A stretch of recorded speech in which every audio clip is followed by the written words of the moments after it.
আজ 14 এপ্রিল 2025, পহেলা বৈশাখ 1432। বাংলাদেশ বিমান বাহিনী মহিলা কল্যাণ সমিতি বাফুয়া আঞ্চলিক শাখা একে খণ্ডকার আয়োজন করেছে বাংলা নববর্ষের মেলা ও মনোজ্ঞ সাংস্কৃতিক অনুষ্ঠান।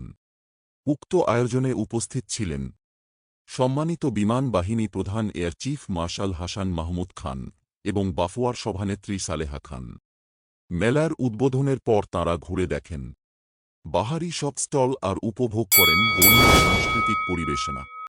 এর আগে 13 এপ্রিল চৈত্র সংক্রান্তি উপলক্ষে বাফুয়া বাসার শাখায়ও ছিল দারুণ এক আয়োজন। এমন আয়োজন শুধু উৎসব নয়, এ যেন আমাদের সংস্কৃতির প্রতি ভালোবাসা আর ঐক্যের প্রতিচ্ছবি। শুভ নববর্ষ 1432। ধন্যবাদ সম্পূর্ণ ভিডিওটি দেখার জন্য। গ্লোবাল মিলিটারি আপডেটকে ফেসবুকে ফলো করতে ভিজিট করুন www.facebook.com/military.upglobal। আমাকে সরাসরি ফেসবুকে ফলো করুন www.facebook.com/irfanofficial.bd। যেকোনো প্রয়োজনে আমাকে কল করুন এই নম্বরে +880162691924 এই নম্বরে। আল্লাহ হাফেজ।